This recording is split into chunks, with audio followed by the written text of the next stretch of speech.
My name is Owusu Frimpong, and together with my brother Kojo Bianca, we're going to coordinate the program. Having said our opening prayer, we would want to invite our father here in the UK, His Excellency the High Commissioner to the UK and Ireland, the Papa Owusu Ankuma, to give us the welcome remarks. Fellow Ghanaians, distinguished guests, ladies and gentlemen, I want, on behalf of the President, to welcome and thank you for honoring our invitation to this encounter.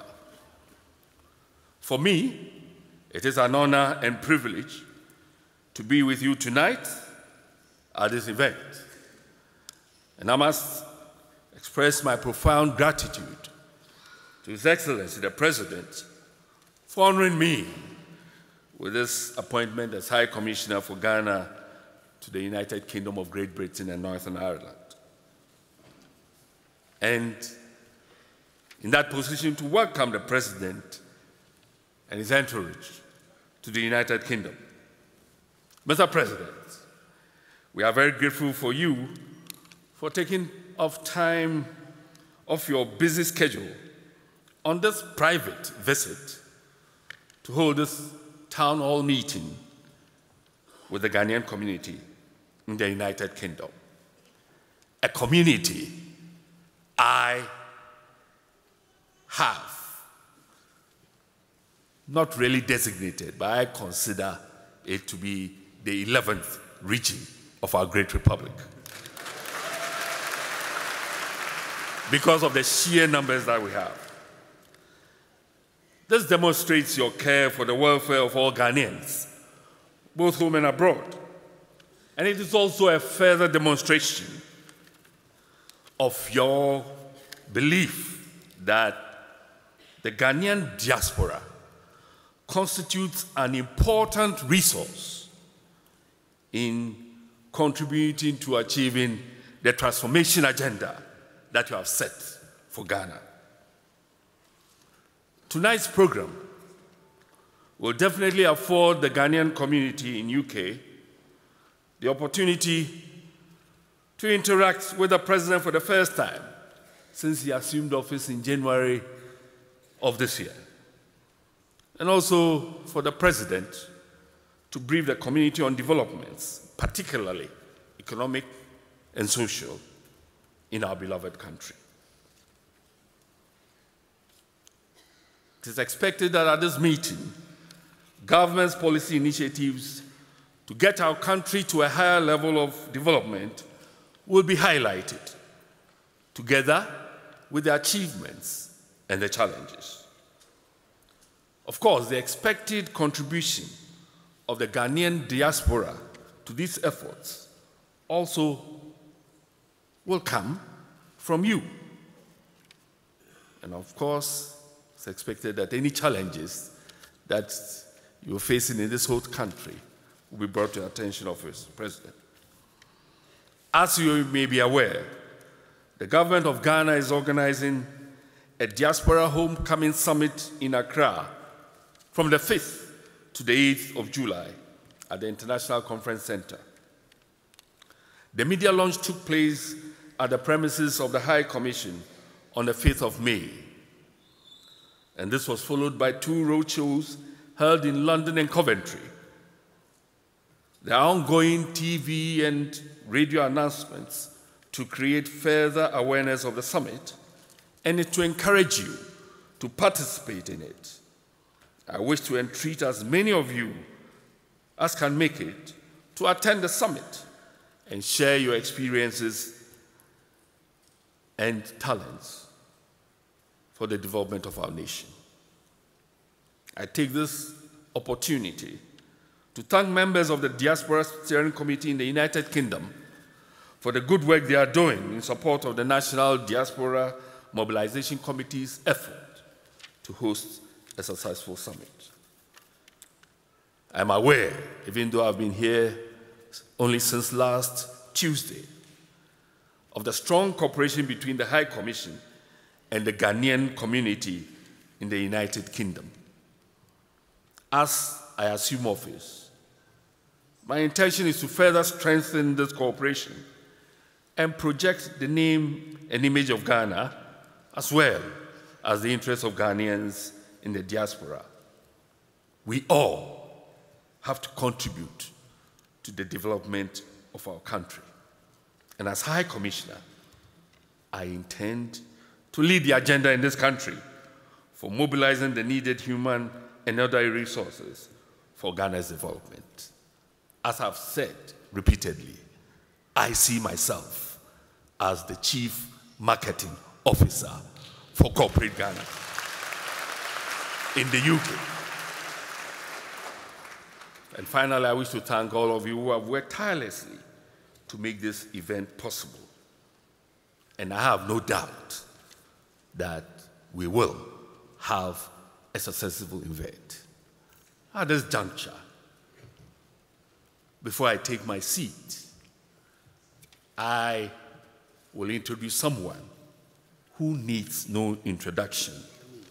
Someone who throughout his adult life has fought for the good of our country. Someone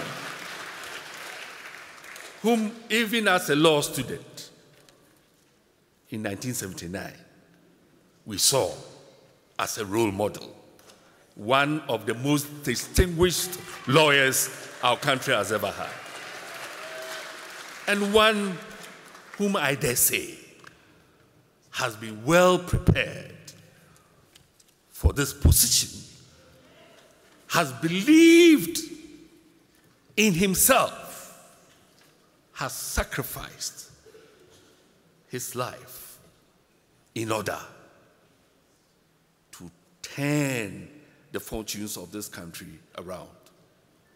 And I have no doubt that we are in exciting times under the leadership of Nana Addo Dankwa Akufo, President of the Republic of Ghana.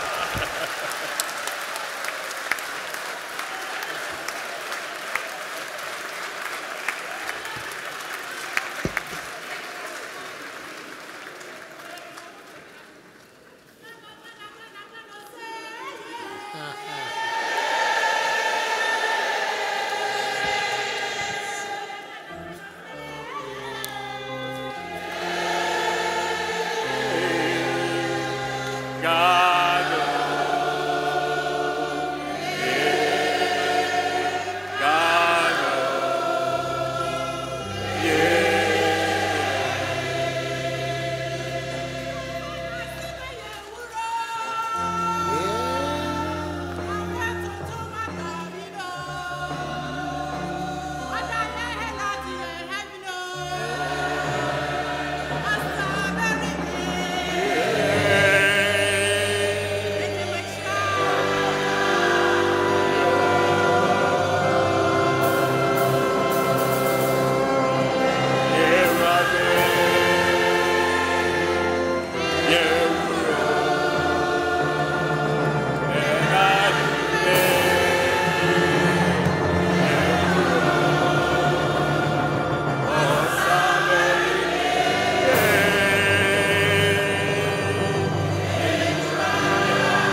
Thank you.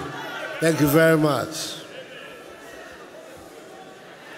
Mr. High Commissioner, Foreign Minister, Finance Minister, members of Parliament from Ghana, and President and executives of the Ghana Union here in England. The English weather has fooled me again. I didn't trust the weather, so I didn't bring my Friday wear. The Friday wear has become my normal wear in Ghana now. I didn't bring it, and then I come and the weather is for my Friday wear, and then I'm in this. Anyway, yeah. But really, it's great to be here again, and I'm really, really happy to be amongst you here. As you know, every time I come to London, I try to meet with you so that we can continue this conversation and dialogue about how we get our country going. But this time I've come, even though it's no different my meeting you, I'm here in a new capacity.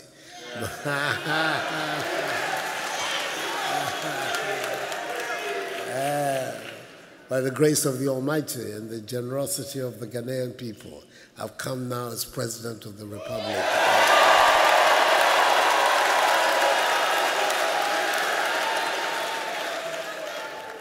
So I have to thank you very, very much for this. I can only describe it as massive turnout.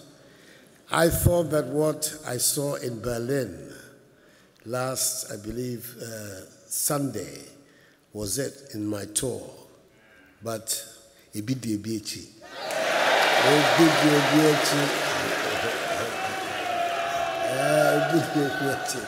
So, and that only reinforces the message the High Commissioner has given. Please take this homecoming summit in Accra seriously and participate as much as you can. We want out of it to have got some kind of roadmap as to how the community in Ghana and you can engage fruitfully for our mutual benefit.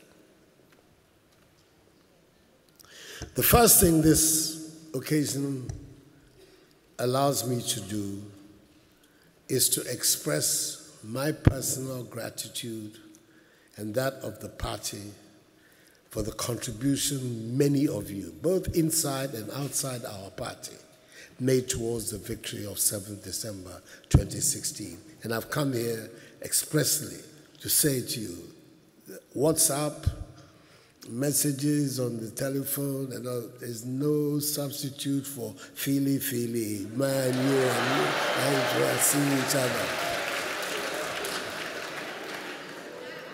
So I've come here to say a very, very big thank you for your contribution to our victory of 7th December 2016.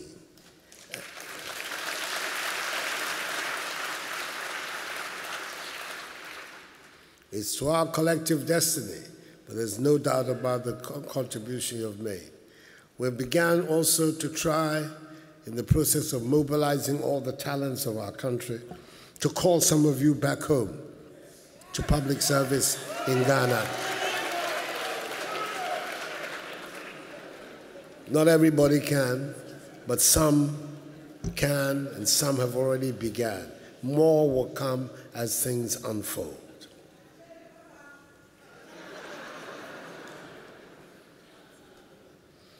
There are some basic things that I want to share with you.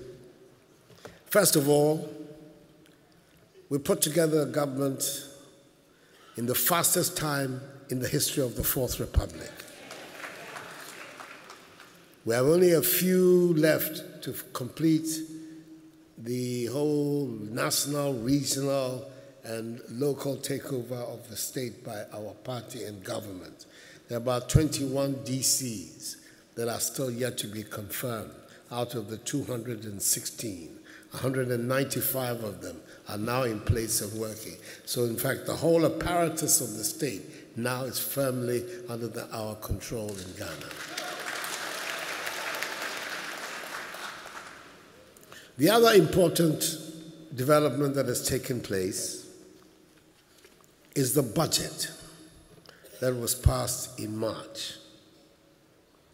It has received the title of the Asempa budget because it is carrying so many positive things. People are surprised, and myself the most, that despite the very bleak financial situation we inherited, that people could be as clever as Ken Ofori-Atta and be able to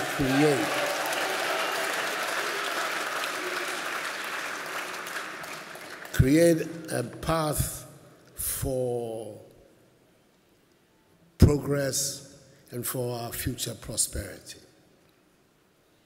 It's a piece of luck for me that somebody like him has come into my life to help me in the exercise that I am doing.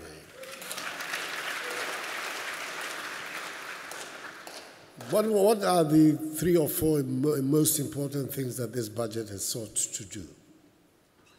The critical one above all, because that is the analysis of the budget and that is the analysis that we have made, is that the stronger the Ghanaian private sector can be, the faster our development will be and the better we will be able to confront problems of unemployment and the rest. So whatever can be done to strengthen the Ghanaian private sector is what this budget has sought to do.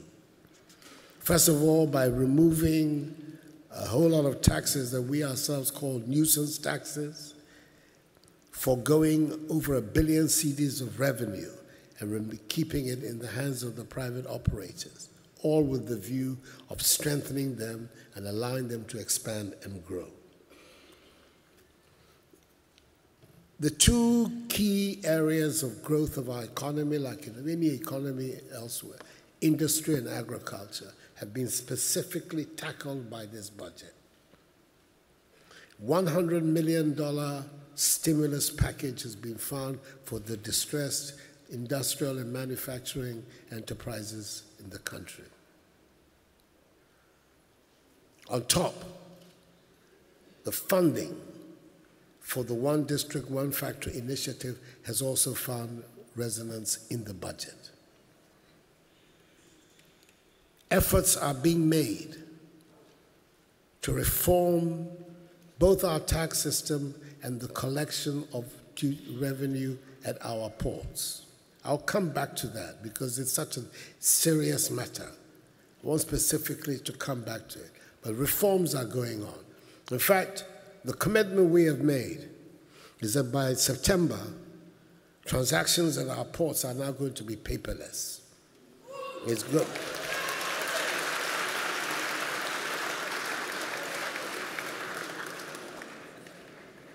That it'll all be electronic and therefore cut down the room for manipulation and for corruption.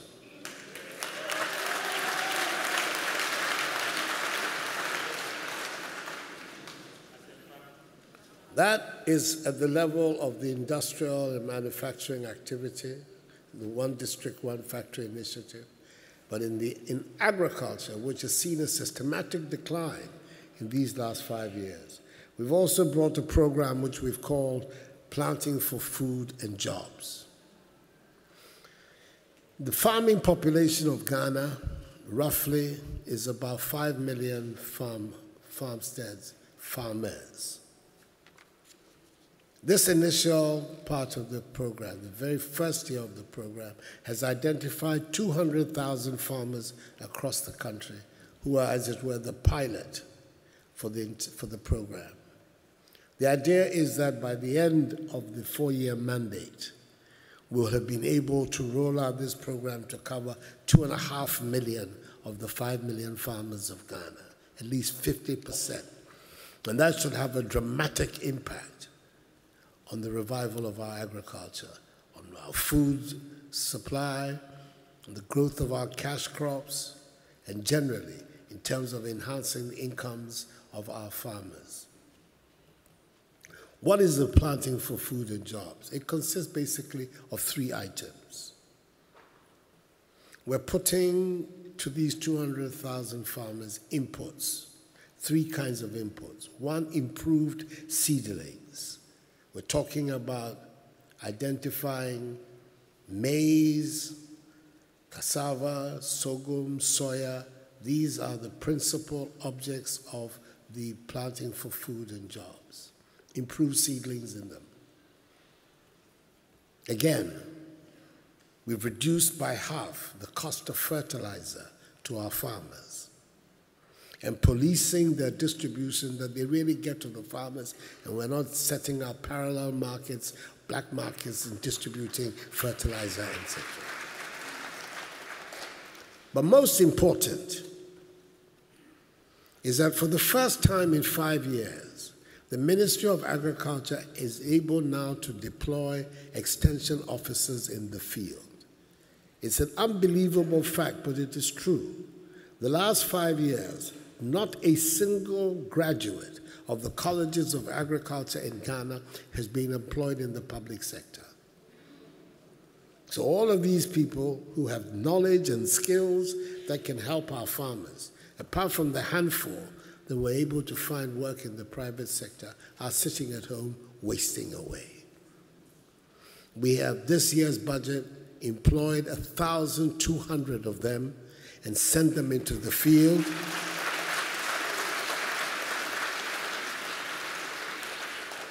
With the commitment that next year's budget will see to the employment of another 2,000.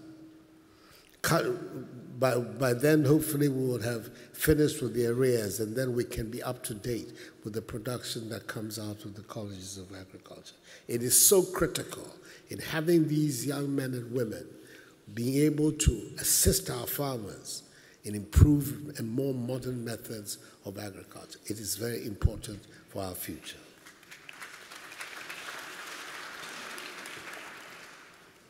We're taking these measures in the real economy, and at the same time, we think it is important that the very base of our social system, social welfare system also, should be addressed. I have for the last 5-6 years made a commitment that if the Almighty was to favor me, I was going to ensure the senior high school education in our country, in the public sector, was free to the parents and the children of our country.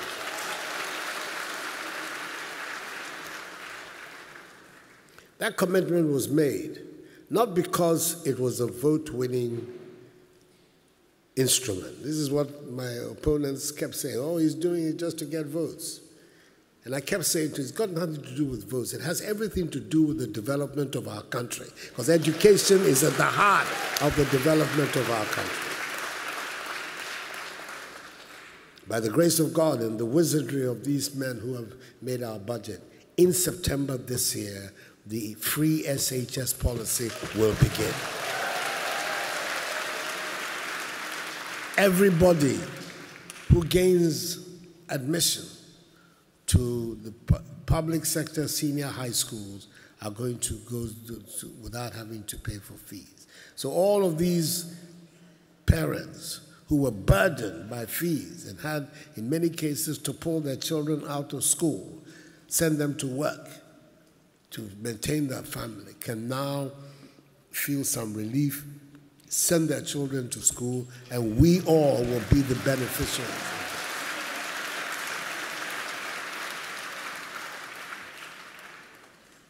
Again, a major commitment we made in the election was that we were going to see to the revival and regeneration of the National Health Insurance Scheme. The National Health Insurance Scheme was the great legacy Akufo left us, which made it possible for even the poorest in our society to have access to minimum decent quality health care without having to pay for it, other than the tiny little amount of money you pay as a premium to have the card. It was being strangled by debt. The service providers were not being cared for. The bills and arrears were mounting and mounting, and they were then beginning to insist that they'll have to go back to the cash and carry system. None of us want to go back to the cash and carry system in Ghana.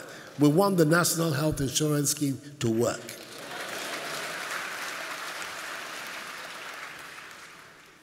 And so the effort to clear the arrears has begun.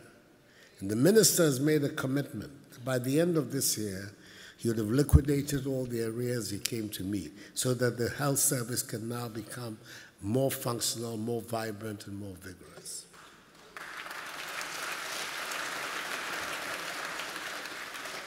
I received a lot of criticism at home. I'm used to it, you know that. I received a lot of criticism at home when I appointed the new Minister for Health. People rang me. We don't appoint a doctor to be a Minister of Health. Thought you people said you had all these brilliant people in your party and everything, and you go and appoint an accountant to be a health minister, not even a scientist. And I said, the problem facing our health delivery system is not the quality of the professionals in it. Everybody knows that Ghanaian doctors, even working with the very difficult circumstances that they're having to do in our country today, are excellent in their work. Everybody also knows that we have very high quality health professionals. That's why when they leave Ghana, it's so easy for them to get jobs wherever they go to. But the problem of our health delivery system is the financial deficit of the system, the difficulties it is putting money together to keep the system going. So I am going to appoint somebody who's good with figures, who's a brilliant economist, and that person is going to see to it that we can put the national health insurance on its proper footing. And that's what we have done. And I'm so happy that I wasn't buffeted by these criticisms and that Kwaku Agyeman-Manu is on seat. There are 2 or 3 other things I want to say before I finish this brief. First of all, the national identification system. We have made a commitment and we are going to fulfill it, that by this year and the end of this year, every single resident in our country will have a unique identification number, a national ID system.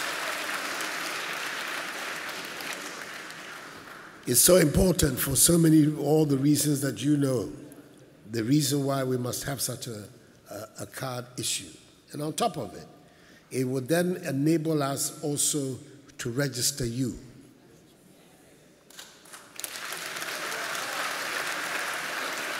Because when the domestic one is over, we will then also register the Ghanaian Diaspora. And that obviously will facilitate a very important concern of yours, ROPA.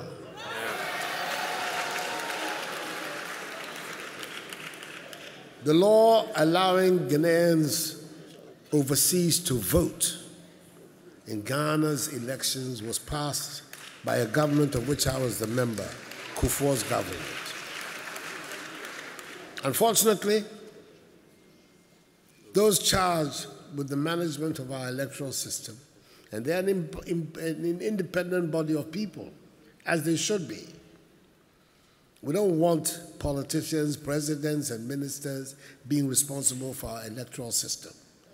So the Constitution, in its wisdom, has given authority to a group they call the Electoral Commission, who have absolute independence to manage our electoral system for us. I agree with the reasoning of the Constitution.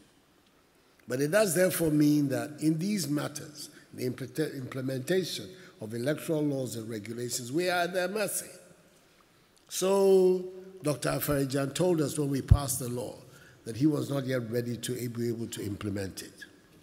Once he said that, everybody put their hands behind their back and say, yo, yes sir, we hear you. His successor has come, and initially she made the same statement. I've engaged. I'm saying I cannot understand why Senegalese and Malians and Guineans and Togolese can vote in elections outside and Ghanaians cannot do so. I don't understand that at all.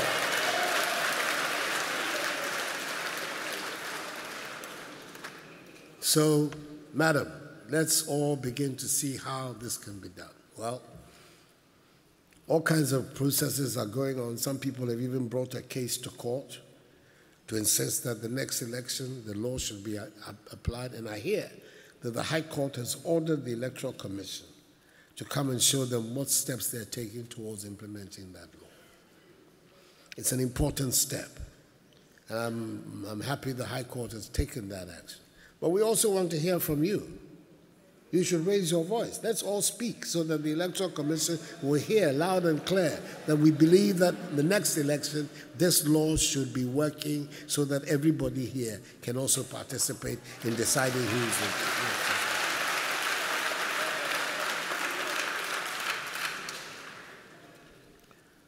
So that process has begun, the registration. And the other matter is about the fight against corruption in our country.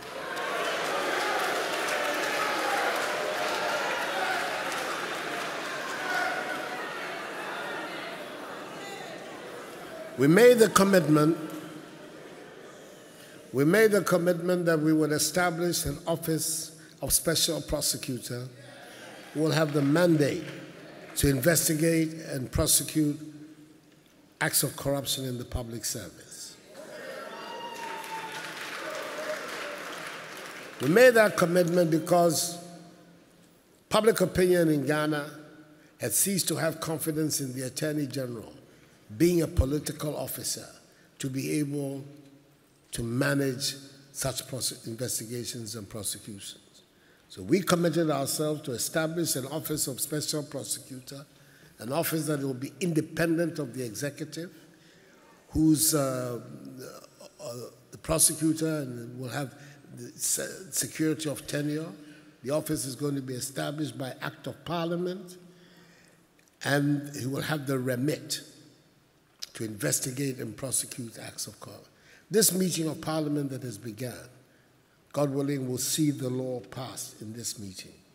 And within 3 months, latest 6 months, the office itself will be up and running, and then we can have the capacity to do so.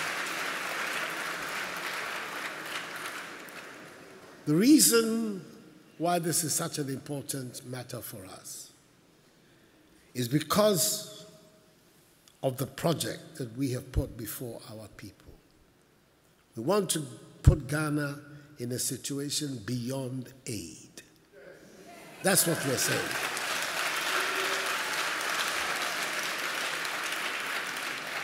We want to be able to mobilize Ghana's own resources to handle the problems of its development.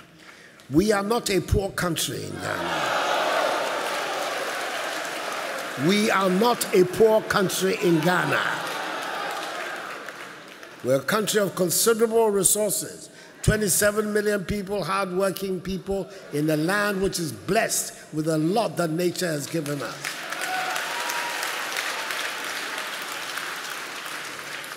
If we handle the resources of our country honestly and intelligently, my goodness, there is no limit to where we cannot go to in Ghana.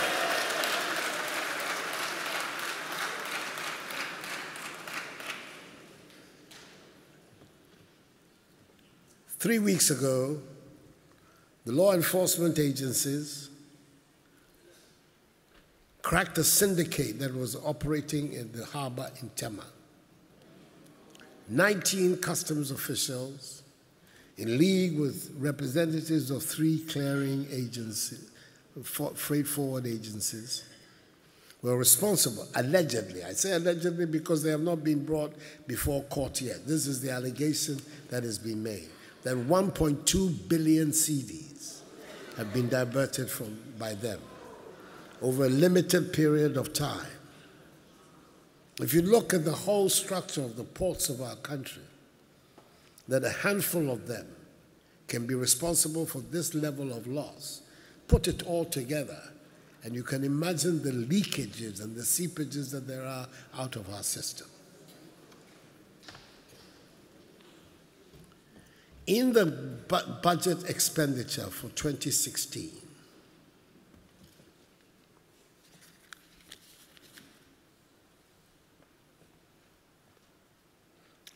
in the budget expenditure for 2016, 53 billion cedis, 3.8 billion cedis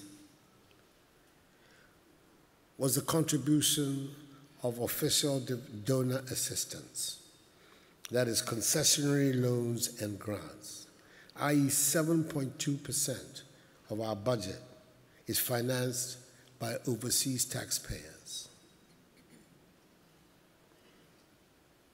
You break it down, and the facts are even more scary. The health budget, 2.9 billion cedis, 743 million of the, i.e. 26%, is financed by overseas donor assistance. Essentially, it means the taxpayers of England, of France, of Germany, America, etc.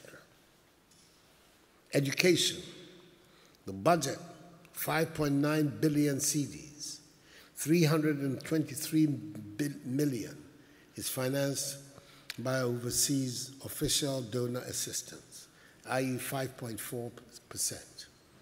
And then the Gender and Social Protection Ministry, 463 million was the budgeted expenditure for 2016. 70 million of it was overseas aid, 15.25%.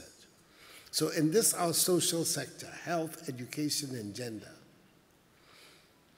budget of 9.2 billion, 1.2 billion is overseas aid, 12.32%. And one group of racketeers in our ports can deny us revenue of 1.2 billion cedis.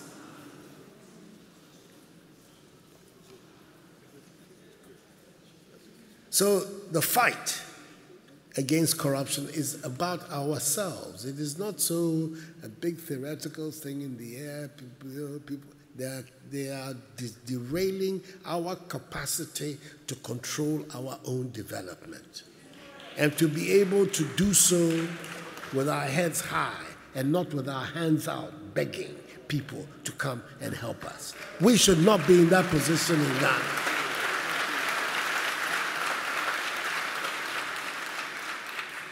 We appreciate the contributions and the support that our friends across the world have made to our country and to its development. I'm not looking gift horses in the mouth, but we should be capable of financing our own development so that whatever anybody else wants to come and give us is like a bonus, is the icing on the cake. And these statistics I brought out tell you how important the fight against corruption is. If it is indeed true that the leakages can be anything between 7 to 10 billion cedis, then you can see the whole magnitude of where we are. Those who are pocketing these sums of money and denying these monies to our exchequer essentially are denying our capacity to develop ourselves. We shouldn't allow that to continue to happen. We shouldn't. And all I can say is that to the extent that I have health and strength, and God gives me, I am going to do my best to make sure that that doesn't happen anymore.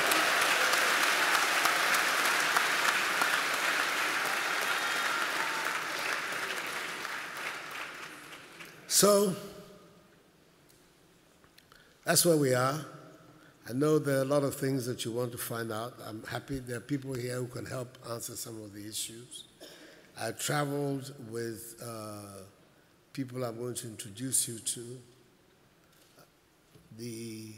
My deputy, when I was foreign minister, is the 4-term member of parliament for Anya Soutu. She's now the foreign minister. I say everywhere. I've gone up, so she too is following me up. Yeah. That is Shirley Ayoko Butri.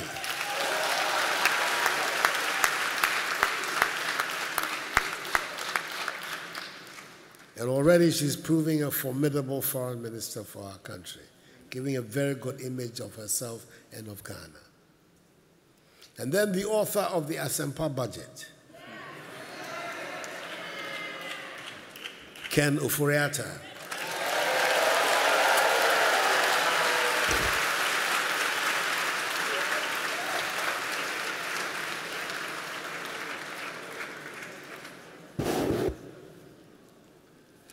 When I appointed him, predictably, I was subject to a lot of thought, appointing my cousins and this and that and that. I said, well, I know he can do the job. And if he can do the job as he's my cousin, I should deny myself his services because he's my cousin. Should I do that? I'm not going to do that. He's going to do the job. And he has started doing the job.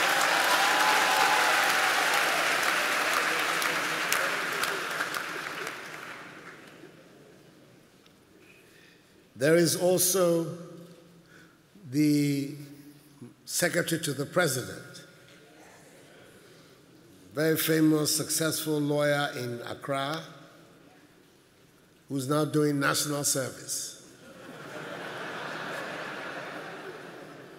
I say to him all the time that all these fat fees that he gets as a lawyer for the time being in cold storage, he has to come and help the country. Nana Bedia Tua Santi.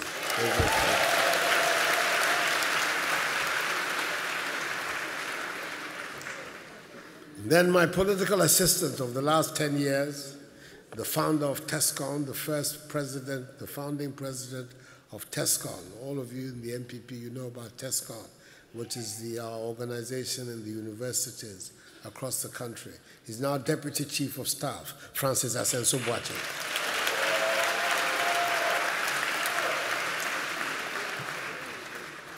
There are others here.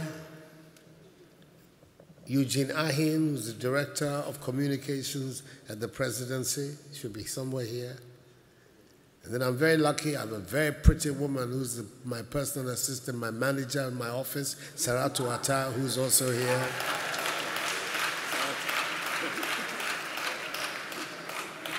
So these are the people who have been traveling around the world with me and helping me so much.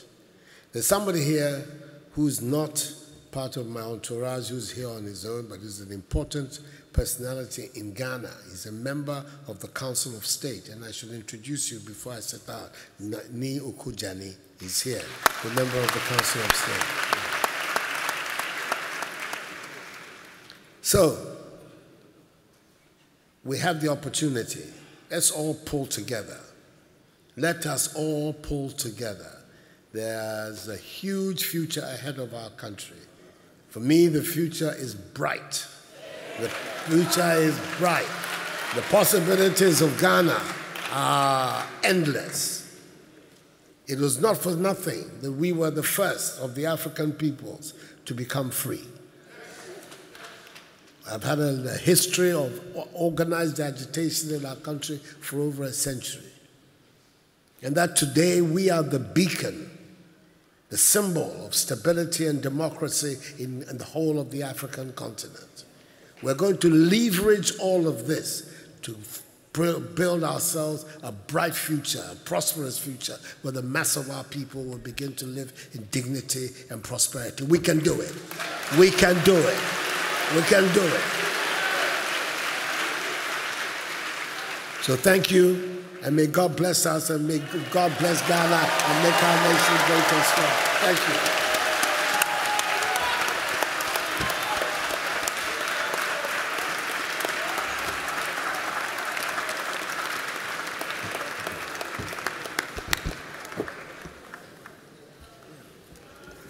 Ladies and gentlemen, another round of applause for His Excellency Nana Addo Dankwa Akufo Addo. We've been tasked as a committee to promote Ghana Homecoming Summit 2017. It hasn't been easy, but we've done our best, I believe. As you all know, this culminated in the establishment of a committee which was set up by the government And as Kweku said, the committee is chaired by our own brother, Alex Dade. This committee then set out to have country steering committees in over 15 countries, including the United Kingdom, Australia, Finland, Germany, Canada, Holland, China, and some other parts of the world. What we intend to do is to dialogue and put in flesh to the bone, which is the President's intention. And his promise indeed in the manifesto to engage Ghanaians in the diaspora in active participation in the socio-economic and political development of our country. Our role and task is very simple. It's to put together a broad class of persons of diverse backgrounds, and that we've set out to do. We've done this by setting together committees in the UK. Our part has been that we encourage most of you to attend some of these road shows. We've had two, one in London and one in Coventry. At the beginning of the year, soon after the elections, our president set out to announce an office in the presidency, and that is the office of the diaspora relation, where it is now manned by our own brother, Akwesi Abebio. His role is to go about and set out a database of the able-bodied Ghanaian with knowledge and experiences acquired outside. So as the president said, when it comes to time for you to be called, there will be a database which is available for him to rely on. Can I also ask you to please applaud those people who have, together with me, gone through this very difficult task of going around the United Kingdom to highlight the benefits of going to invest in Ghana. When we met the finance minister yesterday, there were many things he said, but one thing that caught my attention was the idea of a diaspora bond. This is something that he's thinking of, and I believe that these are things that we can influence. It is important that we all engage with the government and we perform our role as partners. Can I ask you to visit www.GhanaDiasporas.org. Please register. We've engaged with KLM, South African Airlines, most of the hotels in Ghana. They've all come on board and they're giving discounts. We should rise and soar like the eagles we are, and once again lift the Black Star of Africa. Thank you very much.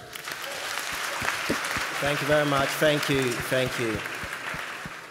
Let me take the opportunity, Madam, to talk about the issue of the currency. I mean, the currency, when you are in an unstable state, you can't begin to change the currency that you are pegged to. But more importantly, it becomes very difficult to determine what the long-term rate should be. We did start in Akufo's regime where actually the cedi, once we changed the currency, was stronger in a sense than the dollar. And we have moved to where we are now at about 4.1, 4.2. And so it's really difficult to say that, well, Ghana wants to get to 2 cedis to the dollar or so. Because fundamentally, you want your economy to be much stronger so that there's a whole lot of productivity. Because when your currency also becomes really strong and you're an export-driven economy, it means that your things become expensive and it's difficult to export. So there's a balance there that we will get to. And that is what the whole issue of fiscal responsibility and fiscal discipline and credibility is about. I believe the currency will get stronger. The president is committed to a diversification of the economy, which means that beyond our gold and oil, etc., is real manufacturing, especially for West Africa region. So I can't give you a specific answer. I'm sure by the end of next year, there will be a lot more stability, and we can determine where we want to place the currency and work towards it. Just as we are doing inflation targeting now, we may be able to do that. But I think what you should rest assured about is that things are getting more stable. To within a period of 5 months, be where we are, it's quite tremendous. I mean, to move from 8.9% deficit, targeting 6.5, inflation has come down. The central bank has actually dramatically reduced the policy rate by 300 basis points this year alone. We are targeting 11% inflation, and I think we are well on course to that. The CD has also quite stabilized, and it's part of the transaction we did to reprofile our debt as a country, because the 30 billion debt that we had also results in literally 10 billion CDs of interest being paid each year. And you could see us moving from something like 30 billion Ghana CDs worth of debt in 2012 to a phenomenal 122 billion by 2016 when we took over. Now that is adding 25 billion a year to that, with no clarity on the productive purpose of that. So our challenge is how to increase the tenor and give us fiscal space so that essential issues such as education and health will be taken care of, and also have resources for private sector to engage. And that is what we are looking to do. We are quite confident in the area, in the way in which we are moving, and but really also in the end, we cannot do it without you. The population of about 3 million outside, easily about 10% of our population, remittances of about 5 billion, it's about 12.5% of our GDP. Clearly, we can't think of growing without your support, your network. And therefore, when you look at the presidency's appointments, easily over 33 of you in various places in this, on this globe are participating in the governance structure, and that will continue.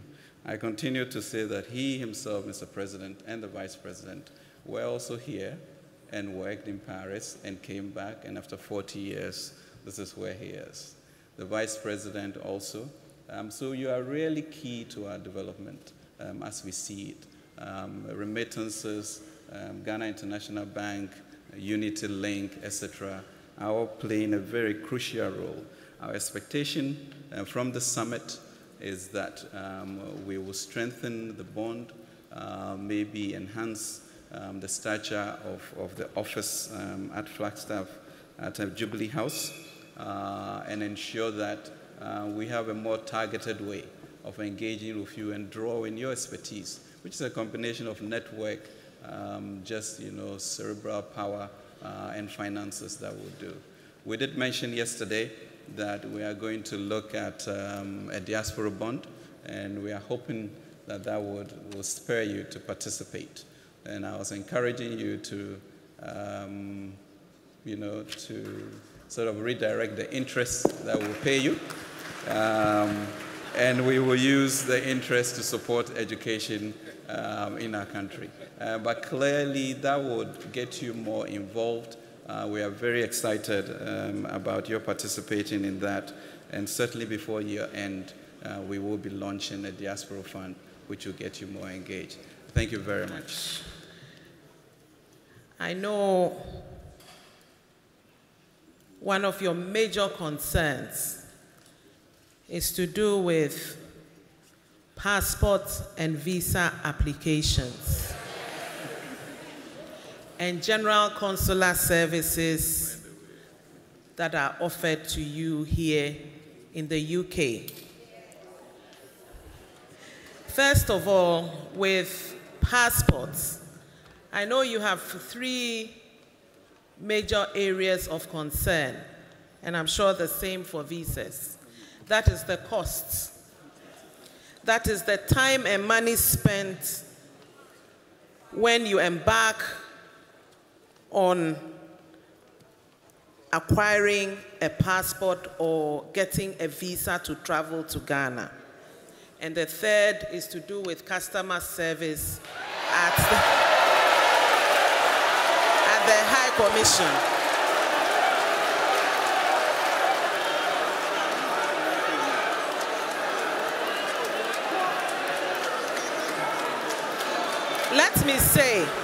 Let me say that even though the name of the ministry does not include ministry, in some countries they have the Ministry of Foreign Affairs and the ministry in charge of their citizens living abroad. I can assure you that your welfare is at the center of everything that we do at the ministry. At least for this administration, we are going to ensure that your welfare is paramount in every policy that we roll out in the coming months and in the coming years. So we will ensure that every foreign service officer who is posted to come here will have at the top of the agenda the welfare of Ghanaians, which is consular services. With regard to the cost of passports and of visas, these are determined by Parliament. The fees are, oh please listen. These are fees that are determined by Parliament, but as we have gone round, I realize that it is the #1 concern of most of the citizens within Europe, and therefore we are going to look at it. We are going to look at it. The fees are reviewed every year. So when the time for review comes, we will look at it and see what we can do to make it affordable for you. Please, can we listen to the Honorable Minister, please? Thank you. These are fees that we have inherited. And I am saying that we are going to look at ways in which we can make it affordable for you. Especially, I know when you want to come home, a family wants to come home to Ghana, maybe a family of 5. Getting visas for 5 people to come to Ghana can be quite expensive. Same with passports. So I know these are very legitimate concerns and we will be looking at it. The President is here and I'm giving you that assurance. Thank you. Also, we are lucky we have a High Commissioner here who is a former parliamentarian. So together we will look at it and see what we can do, especially to do with customer service. I keep telling, since I became minister, over and over again, I have told the people at the High Commission and our embassies in general that embedded in the fees that you pay for your passports and your visas is customer services. And therefore, from the time that you set foot in an embassy, in a Ghana embassy, anywhere, you must be treated very well. So I can assure you that things will change. We have a very serious and dynamic High Commissioner here, and I'm going to work with him to ensure that you are treated very well, and that when issues come or there are problems, Ghanaians face problems, we will make sure that the consular services work to support you. You are one of the reasons why we have an embassy or a High Commission in the UK, and therefore your welfare should be taken care of. So I assure you that these things will be looked at. It will not be business as usual. Also, I know for a fact that one of the things you wanted to ask is to do with the fact that although the law allows you to hold dual citizenship, you are not allowed to hold certain positions in Ghana. We will also be looking at that. This is a law that was passed, and therefore the government will look at it as well. I think that's basically it, but I can assure you that things will change. With regard to passports, acquisition of passports, I know that we have started taking the mobile passport application centers to areas like Dublin, cities like Glasgow, Birmingham. We have done that. And next week, I believe they'll be going to Liverpool. So what we're trying to do is to bring passport services to your doorstep. We will continue to intensify that so that you don't have to travel. The gentleman who asked or who spoke about having to travel long distances to come to the High Commission to make an application for either a passport or a visa. We are trying to address that. And please, this is just, it has just started. So give us a bit of time so that it becomes regular, where we can move from city to city and town to town so that the burden is not too much on you. So thank you very much. Thank you. And, thank you very much, Honorable Minister. I stand here representing Ghanaians in the UK to thank His Excellency Nana Addo Dankwa Akufo Addo for holding this conversation with Ghanaians in the UK. Mr. President, thank you for honoring us with your presence to engage in this conversation and for listening to us. We've heard from the heart of a man who innately believes in our nation, a man who truly believes in the capacity of our people to succeed and to realize our full potential. Thank you. I want to also thank the Ghana High Commission, our new High Commissioner, for rising to the occasion to set up such a thorough, engaging event. But I want to take a moment at this historical gathering to reflect and for all of us to celebrate our nation Ghana on three fronts. Celebrate our nation Ghana, our democratic success, and again, what is the envy of our continent. I want us to celebrate our president, who in many ways embodies the struggles and the aspirations of our nation.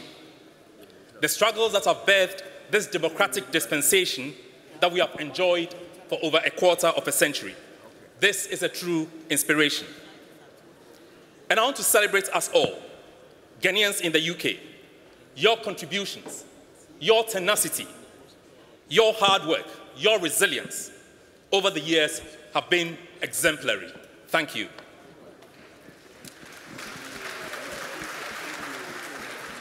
Our promise and our potential, the opportunity that lies in front of our nation is largely unfulfilled. The opportunity to unlock what is within our grasp, we need to do so with urgency. Our history is replete with a litany of false starts. An expectant nation can wait no longer. That sense of urgency, that fierce urgency of now, that fierce stirring among Ghanaians is today embodied in the bold, even audacious agenda that the MPP government, under the leadership of our president, has put before our people. Our president has laid before us what is a transformational agenda that dares to be bold in its essence, that dares to be innovative, and that is yet deliverable. He has dared to think that our nation Ghana can be a Ghana beyond aid. We have an expectant population. Our youths need jobs. Our nation needs good, affordable housing. We need efficient institutions, and we need to rid ourselves of the cancer of corruption. The government has a program that will deliver the change we fought for and the change we all want to see.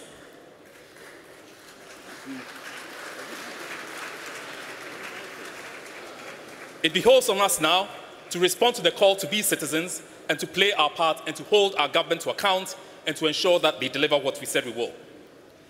Mr. President, Ghanaians in the UK are an important constituency.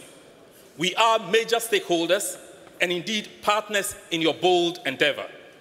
We have in many ways been active participants, keen players, and we have invested in our nation's future.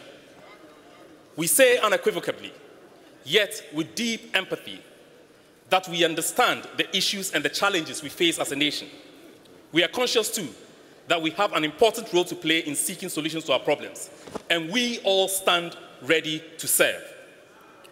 Today, we have heard from our president. Today, we have heard his vision. Today, we have heard how he's simply getting on with the job. He is indeed a man in a hurry. This is a great era in the history of our nation. This is a time for a great leader. Such is the chance we have. This indeed is a great time to be a Ghanaian. Mr. President, thank you. Honorable ministers, thank you. And thank you all for coming. God bless our nation, Ghana, and God bless us all. Thank you.